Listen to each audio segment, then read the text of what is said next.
নমস্কার। আজকের আলোচনা একালের দৃষ্টিতে শ্রীমা স্বামী মুমুক্ষানন্দ মহারাজের স্মৃতিচারণে। আজকাল আমাদের দেশের মেয়েরা আগেকার মতো কেবল রান্নাঘরে আবদ্ধ না থেকে বাইরে কাজকর্মে নানা দিকে এগিয়ে আসছেন। কেউ রাজনীতি ক্ষেত্রে, কেউ ডাক্তারিতে, কেউ নার্সিং এবং এমনি সর্বত্র তাদের কর্মক্ষেত্রে ছড়িয়ে পড়ছে। এর প্রয়োজন আছে ঠিকই, কিন্তু এইসব করতে গিয়ে তাদের নিজস্ব আদর্শ ভুলে যাওয়ার ভয়ও আছে। সেই জন্যই মা আদর্শ জীবন দেখিয়ে গেলেন, যেন আদর্শের একটা ছাঁচ তৈরি করে রেখে গেলেন।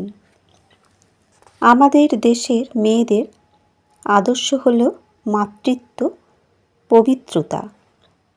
আমাদের মেয়েদের আজ মায়ের জীবনের ছাঁচে জীবন ঢেলে নিতে হবে, আবার সেই সঙ্গে নতুন পরিস্থিতির সঙ্গে খাপ খাইয়েও চলতে হবে।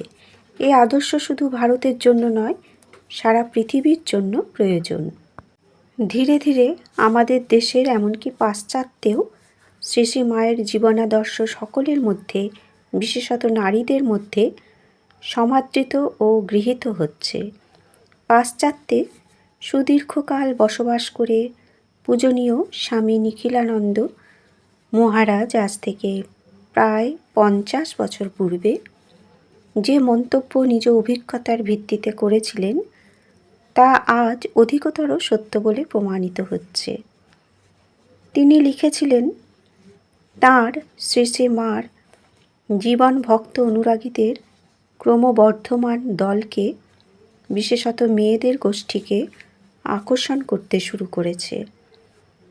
তারা তাড়াতাড়ি বুঝতে পেরেছেন যে শ্রী শ্রী সারদা দেবী ভারতীয় নারী জাতির লুপ্তপ্রায় শুধু প্রাচীন জীবনাদর্শের প্রতিনিধি নন, যে নবীন নারী জাতির অভ্যুদয় হচ্ছে তিনি তাঁদেরও আদর্শ। তাঁরা যেন সহজাত প্রেরণাবশে অনুভব করেন যে শ্রী শ্রী মা এ যুগের এক অনন্যা, অদ্বিতীয়া, দিব্য চরিত্রা সাধ্বী। তাঁর জন্ম শুধু ভারতের নয়, সমগ্র পৃথিবীর নারীত্বকে মহীয়ান, গরীয়ান করে তুলেছে।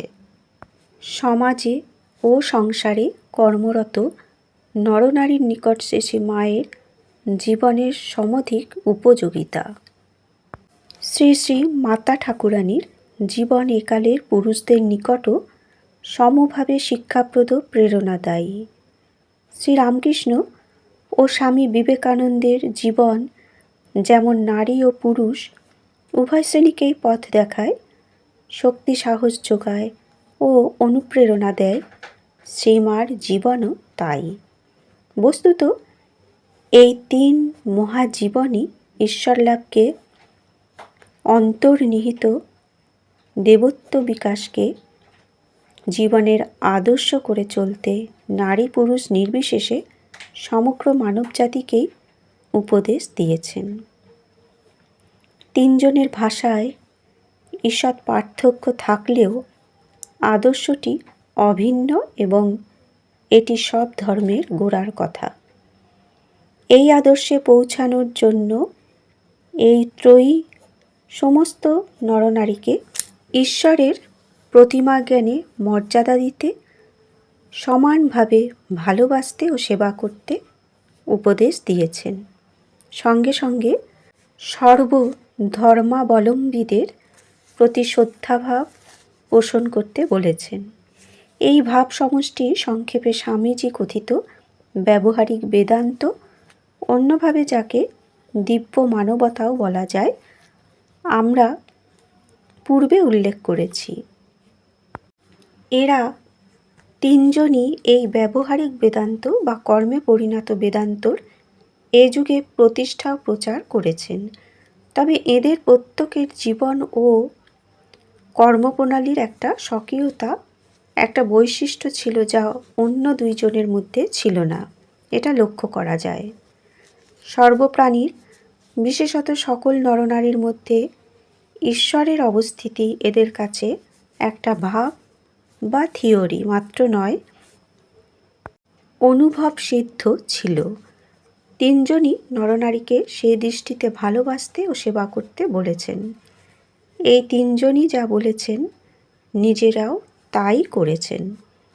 তথাপি শ্রী শ্রী মার দৈনন্দিন জীবনে এমন একটা বিশেষত্ব ছিল যা শ্রীরামকৃষ্ণ স্বামী বিবেকানন্দের দৈনন্দিন জীবনে ছিল না। অনুরূপভাবে শ্রীরামকৃষ্ণের দৈনন্দিন জীবনের বৈশিষ্ট্য স্বামীজি ও শ্রী শ্রী মায়ের জীবনে ছিল না। আবার স্বামীজির বাহ্য জীবনের বিশেষত্ব শ্রীরামকৃষ্ণ বা শ্রী সারদা মাতার জীবনেও অনুপস্থিত ছিল। বন্ধুরা, আজকের আলোচনা এ পর্যন্তই। যদি আলোচনা ভালো লাগে তবে চ্যানেলটি অবশ্যই লাইক ও সাবস্ক্রাইব করে পাশে থাকবেন। ধন্যবাদ।